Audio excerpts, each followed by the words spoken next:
up, everyone? Welcome to this day in Philly sports history for October 11th, 2024. I'm your host, Jim Montgomery. Welcome to a Feel Good Friday edition of the podcast. It'd be a lot more feel-gooder, yes, I know, if we were preparing for Game 5 tonight. But here we are. But let's get into that Phillies game. And had some time to reflect, think about some things, and even more disappointed. And I guess we'll start with a recap of yesterday's question of the day. I asked you, which was more disappointing, the 2023 Eagles or the 2024 Phillies? 65% of you said the Eagles of 2023 were more disappointing. Thank you, as always, for participating in the question of the day. We will have another one later in the show, but respectfully, you're wrong. 65% of you are 100% wrong. And here's why. And I think what a lot of people are forgetting is just more of the expectations versus reality. I think the two teams are the whole course of their seasons are very, very similar. But I think the expectations for the Phillies were so much higher than the Eagles because, hear me out here, the Eagles were 10-1. I don't think there's anybody, if you really stop and think back, and you can go back through some of the archives of this podcast, I said it all the time, they did not play their best. And I think it's a fair thing to say, maybe that's just who they were. They were winning a lot with smoke and mirrors from day one out in New England. And I remember just saying on this podcast, they're going to turn it on. They're going to put it together. They're winning despite not playing their best game. That best game just never came. I think that was more who they were. I think, yes, we were all ecstatic and excited that they were 10-1, but they were never a 10-1 team. The Phillies, on the other hand, they came into this season with, I think, higher expectations than what the 2023 Eagles did. And I know both teams came in with high expectations, but the Phillies were a World Series or bust team. And they played at a 70% clip for the first 2 months of the season. Yes, that is not sustainable. But I think even through their troubles, through the summer with the struggles, the slump, and everything, I think coming into it, we were just like, okay, we got the bye. They'll be fine. This will be a different team. They'll be fine. And throw in the fact that they lost to the Mets. That's why this is so disappointing. I think I was disappointed in 2022, but it was sort of like a neat sort of, hey, they put it together unexpectedly, maybe a year or so earlier than what any of us thought. 2023 was disappointing, but it was sort of you knew what the flaws of this team were. And you're like, okay, there was the injuries with Bryce, and you kind of had, all right, they'll be back. The trajectory now is to get back and win it. And the way they came out, I think that's what it is. Like, the expectations were so high for this team. That's why it's the Phillies of 2024 is more disappointing than the Eagles, because if we're really honest and truthful with ourselves, nobody thought the Eagles last year, even at 10-1, were going to go to the Super Bowl. I don't think any of us expected, and I heard a lot of people talk yesterday about the historic collapse. And yes, it was a historic collapse, but I don't think any of us throughout that 10-1 start were like, this is a Super Bowl team. I said it many times. They have not played their best. They need to clean it up. They need to do this. They need to do that. And they just never did. Where this team, the Phillies, a lot of time throughout the season, even when they kind of came back down to earth, really played like a World Series team. So that's why it's more of the expectations are more important here than the reality. Because the reality is both teams lost, both teams collapsed for the most part. But the reality of it is that Eagles team was never going to be a Super Bowl team last year. And I don't care what anyone says, you're lying if you think you thought that team at 10-1 was going to the Super Bowl. Because we all said it, we all saw it, we knew what was going on with that team. And it was just a matter of time before it caught up with them. And I didn't expect the way it did. But that's why this team is the most disappointing team, I feel, in the past, other than maybe some Sixers teams. This is the most disappointing finish to a season that I've had in a while. I mean, it's the Super Bowl. I didn't really, I mean, I was disappointed, but I was more disappointed on Wednesday night than what I was at the Super Bowl. It's just this team. I maybe it's me. I drank the Kool-Aid, but I personally, like I said, this was way worse than the 2023 Eagles because I think we saw what was going to happen to that Eagles team. Maybe not to the extent it did, but I mean, you could also make the argument, I know, because I've heard people say it, that you knew what was going to happen to this Phillies team. But I mean, didn't see this coming. But to put it in perspective, they peaked too soon. And I talked about this yesterday, but baseball and hockey are two of those sports where, and I mean, we've seen it sometimes in the NFL, but for the most part, the better teams typically are the ones in the end in the conference championship games. Every now and then you have Eli Manning and the Giants going on a run like that. But they just peaked too soon. And like I said, Major League Baseball, you have to get hot at the right time. We saw it with the Phillies in 22. We saw it in 23. And they just were not peaking. Where the Mets were firing on all cylinders, they had confidence. And for whatever reason, the Phillies just didn't have the confidence, or maybe they were too confident and thought they were just going to roll. But it leaves us with a lot of questions that we'll kind of focus on periodically throughout the offseason, like the young guys, who's ready to step up? Aiden Miller, Justin Crawford. Will Andrew Painter be back? How long before Mick Abel? What do you do with Trey Turner? I mean, he had an okay season, but certainly not a $300 million season. How much is John Middleton willing to spend and go over that luxury tax threshold? It's just a lot of questions, but that is sort of my day after rant. And I think it's more disappointing than anything. I was talking to my one buddy through text message. He said he hasn't been this despondent about a Phillies team in a long time. And it's the truth. It's just, we put so much effort and energy into rooting for this team and believing that this was the year they were going to win the World Series. To have it end like that, and on top of that, have an end to the Mets, that's why this is more disappointing. But we'll have more as the offseason progresses. Not ready yet because who knows what's going to happen. The season isn't even over, but there certainly are a lot of questions. Bohm, what do you do with him? And the issue is they don't have a ton of moves that they can make because of the contracts they're in. And I mean, they're going to be okay. They're going to be a contender again next year, at least for a playoff spot due to their pitching staff. But the bullpen, as good as it was in the first half, that's how bad it was down the stretch and into the postseason. So lots of questions that Dave Dombrowski needs to address and answer. Is it fixable? Yeah. Is it going to be easy? No. But that's why you have the resume you do and you get paid the money you do. So as we get into the offseason and start looking ahead, we'll kind of look at those questions and really explore what's left for the Phillies. But right now, I'm just too pissed off about what happened and how it played out. And on to the next season. It's just the never-ending cycle. And as my uncle said, you just got to root for them and hope for the best. All right, some quick housekeeping notes. Be sure to follow me on social media, Jimbo_Mott at Twitter and TikTok. On Instagram, at PhillyJimbo. Be sure to subscribe to the YouTube channel, Jimbo_Mott, and spread the word. I've been saying this, but it's the truth. Like our listenership and viewership has been growing by leaps and bounds over the past couple months, and it's a testament to you. So if you're enjoying it, chances are you have somebody in your circle that's going to enjoy it too. Let them know, and then just kind of continue down the road that way. If you need information on the Philadelphia Sports Hall of Fame, that information is in the description. Information on the induction class, the inductees, huge class this year, headlined by Chase Utley, Ryan Howard, and Jameer Nelson.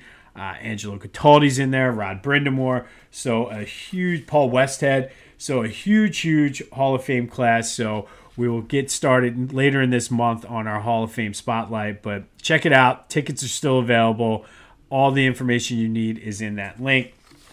And then be sure to check out my boys over at the Clashing Conferences. Listen to the baseball podcast on my walk this morning. They were listening, or they were recording during the Game 4.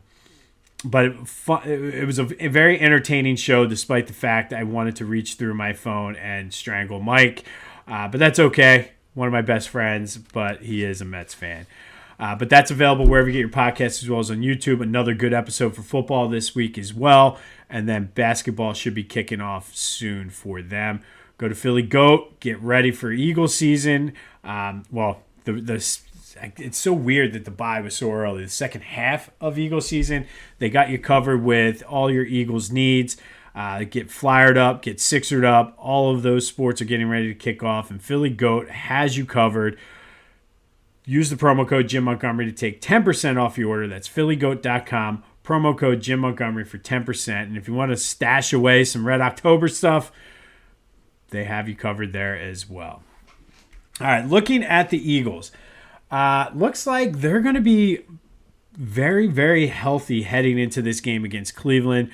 Everybody, with the exception of Nakobe Dean, was a full participant in practice. Even Nakobe said he'll be ready to go, though. Sidney Brown was a full participant. Still have not heard. I'm sure we'll get more clarity on whether or not he'll be activated today when they do their walkthrough.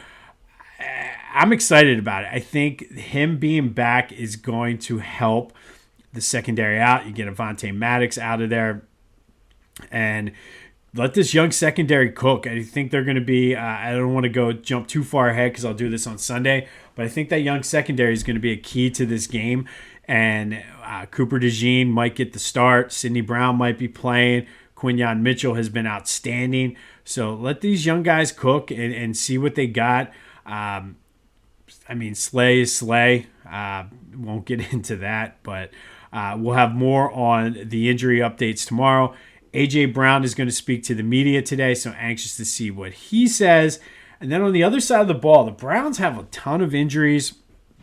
They had a lot of guys who are limited in practice, both offensively and defensively, especially their offensive line. So that, again, is something we're going to monitor to see who's in, who's out for the Browns. Nick Chubb was limited coming off the knee injury. No word on, this is his second week, so I don't know if he's going to go this week or next week. It will change the outlook of this game slightly, but I don't think to the point where we're going to be like, oh my God, the Eagles are going to lose to this team. The line is up to 9.5. Getting a good read on this, and like I said, I'll have more on this on Sunday when we go over our keys to the game and give our prediction, but looking like they're going to be healthy, which bodes well. Maybe an early bye was what this team needed, and they can put it together after the bye. We've seen crazier things. So, Sixers are out in Minnesota tonight. They're not on TV from what I could see, but open up their NBA portion of their preseason schedule in Minnesota. Joe hasn't scrimmaged yet. He had a scheduled meeting about his knee yesterday. Hopefully we'll get more updates on that. I don't think it's anything necessarily to worry about because he played in the Olympics and played well. Probably just making sure before they start ramping him up that everything is good to go. But hopefully we get an update on that today. Flyers drop the puck tonight for real out in Vancouver tonight at 10.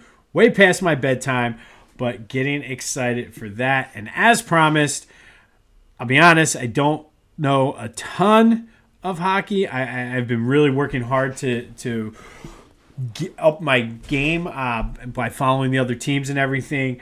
But I do have some Flyers preview. And last year, 88 points. They had 75 points the year before. And last year was disappointing because they were in the playoffs for the most part the entire season until the last, I think it was 7 games or whatever it was.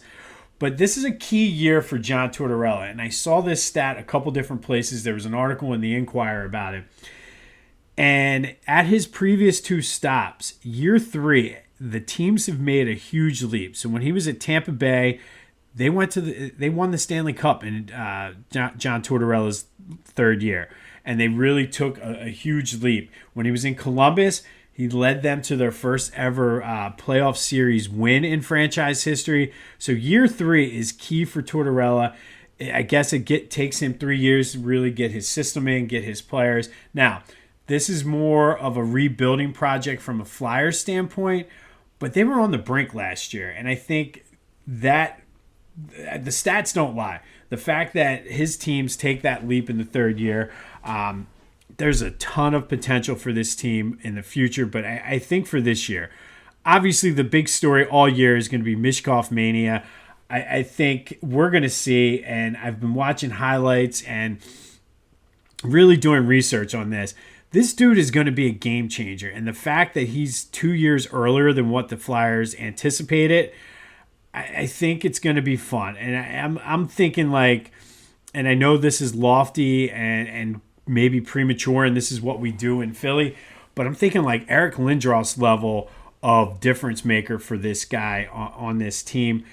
He certainly is going to open everything up for everybody else, so the offense should be more exciting. Some of the passes he was making in preseason were just ridiculous. I watched some of his highlights in Russia.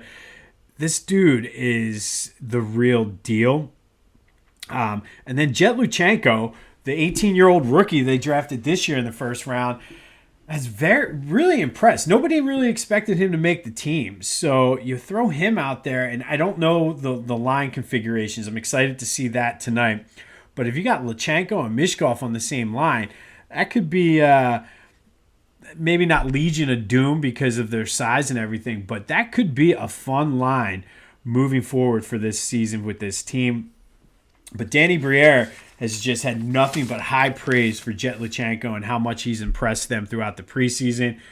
It looks like the Flyers, for the first time in a while, are set at goalie. Sam Ersson and I can never say his name the right way, Fedotov. And I think that is going to be key. That was one of the good things that they had last year. Obviously, when Carter Hart was had to go away for just being a scumbag, Ersson really stepped up, and then Fedotov late in the season, they unexpectedly got him too. So a lot of good fortune in the past couple of years when it comes to getting players from Russia for the Flyers. Defensively, I think I'm excited for this. Jamie Drysdale is healthy. You got Travis Sanheim and Cam York. They're going to be the key, I think, because I think this team is going to score some goals and be exciting, but can they stop the opponents? They should be improved on defense from where they were last year, but I think the key to this season is going to be with the power play and the penalty kill. Penalty kill was top 5 last season. They were able to kill off penalties. And I mean, if you ever watched hockey, you know that's key. When you get the man advantage and go down to man disadvantage and you're able to stop a team, like that's huge. However, on the other side, they were dead last in the NHL in power play. They need to step up in that area. I'm thinking that with Luchenko, the excitement that he brings, and then Mishkov obviously just being a stud, they should not be less in power play. And I think if they can get up into the middle of the pack in power play, they should be way more improved than what they were last year. So what's the prediction for this team? Can they make the playoffs? I mean, they were in it till the end last year, and I think it was like the last 7 games they lost, and even it took down. I think it was like they were high enough up that I think it took till like the second to last day of the season for them to be officially eliminated. And even on the last day, they had chances if things broke this way or broke that way. It's going to be tough, obviously, for this team to make the playoffs, but they certainly will be in the hunt. I think they get off to a slower start. I think going out and opening with 4 games on the West Coast, maybe we'll do the opposite of what happened last year. They got off to the hot start and fell off. Maybe they get off to a slower start. Maybe it takes them some time to get to gel for John Tortorella to get the lines right. I think one of the goalies needs to step up. I don't think it's sustainable necessarily for them to go in. Maybe he rides the hot hand. I don't know. But I think one of these guys needs to emerge as the alpha. And I think both of them have the potential to do it. So it's just a matter. So I think in the early goings, you're going to see a lot of fluidity with both the lines and the goalie until they kind of get their flow. So what's the prediction? I think they hit 90 points. They had 88 last year and lost their last 7 games. They were right there in the thick of things. So I definitely think they get 90 points, and I think they sneak into the playoffs with 90 points. I think you base it on John Tortorella's track record. I think they're trending in the right direction.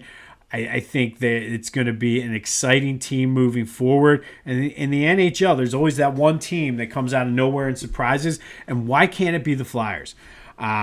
It definitely, I'm not saying they're going to win a playoff series, but I think they're going to be a tough out no matter what seed they get. But I'm very high on the Flyers. I think they're going to improve based on what they put it this way. They were 88 points last year without Mishkov and Luchenko. And now you got Mishkov and Luchenko. Yes, there's going to be some growing pains there, but they're a better team, I feel, going into this season than they were last year. So there's no reason to think that they will not improve on their 88 points. Make the playoffs. I think they sneak in, and I think they surprise a lot of people this year. Take that for what you will. I'm sure you're going to say, what do you know about hockey? Well, tell me where I'm wrong. 267-495-8531. That'll get you in. But what are your Flyers predictions? Do you think they make the playoffs? Let me know. Tell me how much I suck at hockey. All of that. But that is the Back to the Future voice and text line. Still want to vent about the Phils? That's fair game too. I'm telling you, this is a Phillies support group. Everybody is welcome. But I've been telling you about the bet. So hockey betting is a lot different than any of the other sports simply because the games aren't as high scoring and it's a lot of 1.5 puck lines and things like that. So how can we keep invested in the Flyers throughout the whole season? Well, I mean, they had 88 points last year. Right now, DraftKings has the Flyers' total points for the season over under 88.5. We're going to hammer the over here. Give us something to root for. I think we might have to sweat it out possibly later in the season, but I think they get to 90 points. So that is the Flyers bet I made for the season. DraftKings, it was reasonably priced too. I think it was at minus 115. So we're going Flyers team total points over 88.5 this year. If you want to get crazy, I think you can make to make the playoffs and things like that. But it's going to be close, but this is 100% doable. And that is our bet. So that way we'll kind of keep track of this. I think they go over 88.5. I think they can get to 90, 91, 92 based on just John Tortorella year 3. The fact that I feel the team is better. They don't have the distraction of Carter Hart.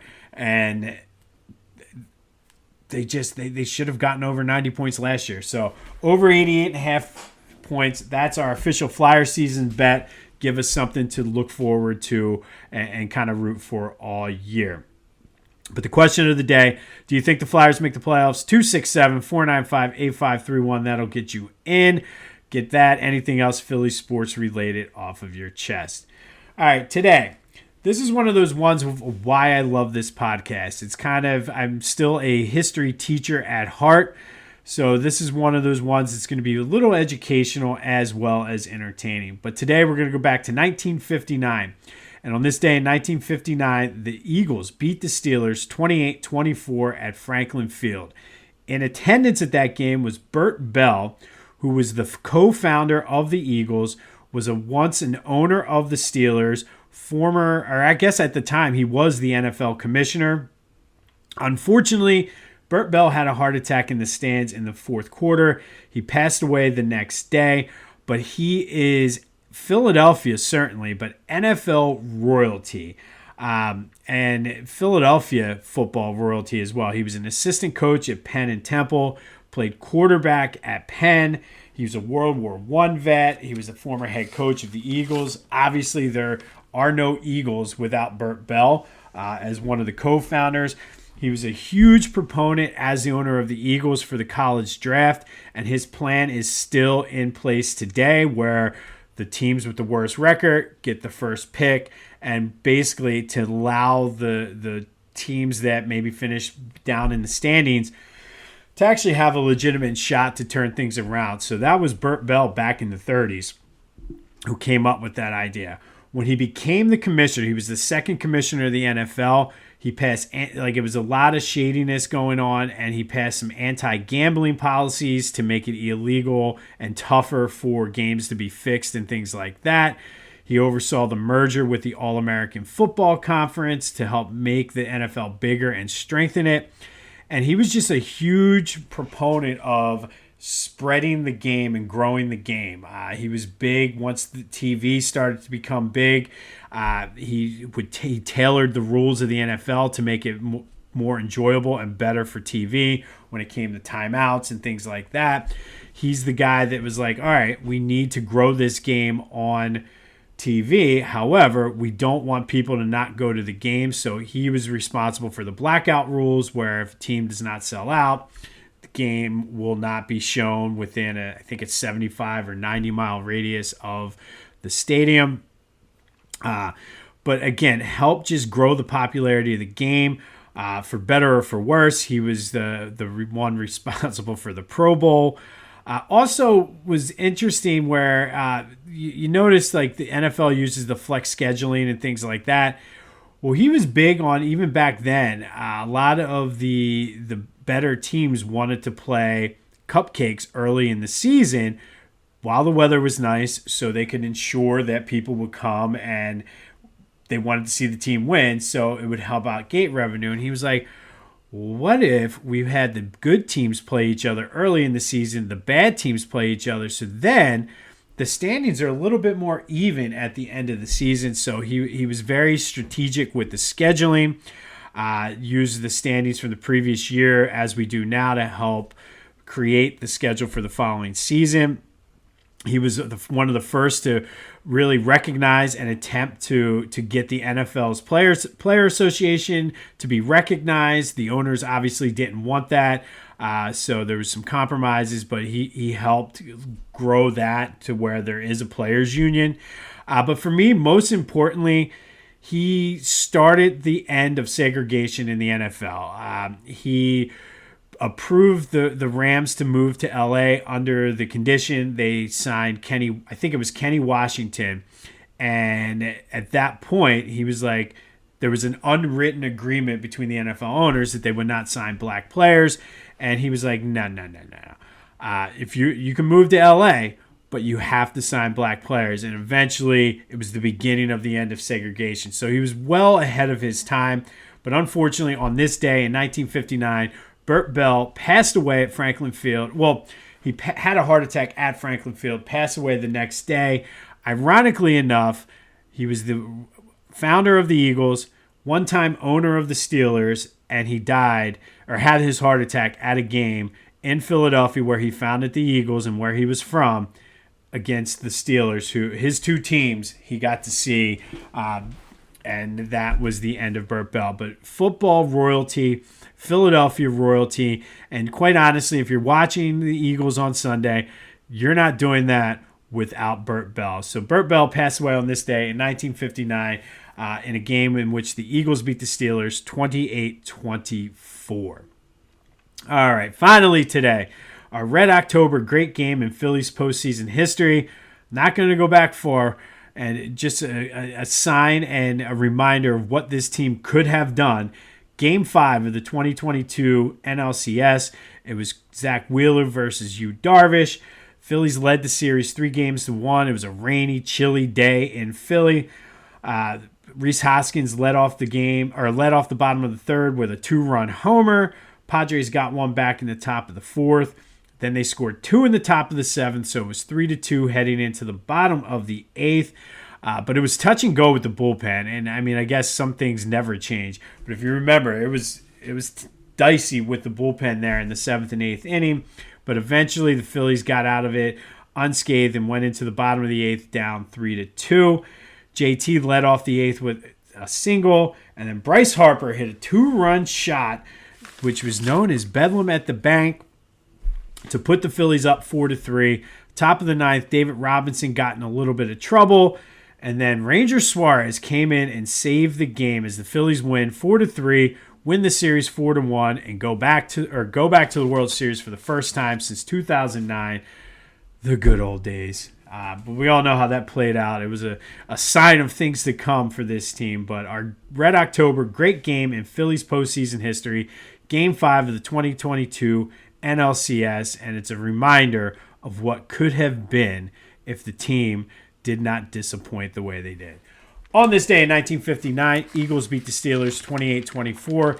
In attendance was NFL Commissioner Burt Bell, who's co-founder of the Eagles and one-time owner of the Steelers. Unfortunately, he had a heart attack and passed away the next day. Again, the irony that it was at an Eagles-Steelers game is just, it's thick. Let me know your thoughts on the Flyers. Will they make the playoffs? 267-495-8531. That'll get you in. Our bet, take the over, 88.5 points. It'll give us something to root for throughout the year with the Flyers as we look to make their triumphant return to the playoffs, which I think it would be the first time since the COVID bubble that they would be back in the playoffs. I think it's been since COVID where they surprisingly got like the top seed when they resumed play and did the quick round robin. But anyway, the Flyers kick it off tonight out in Vancouver. Will not be watching because 10 o'clock is way past my bedtime. We'll have more on the Eagles-Browns injury updates as they come out tomorrow. No Phillies game tonight. Disappointing, but it's still Friday. It's a feel-good Friday. This has been This Day in Philly Sports History for October 11th, 2024. My name is Jim Montgomery. Go have yourselves a Friday, and until next time, I'll see you when I see you.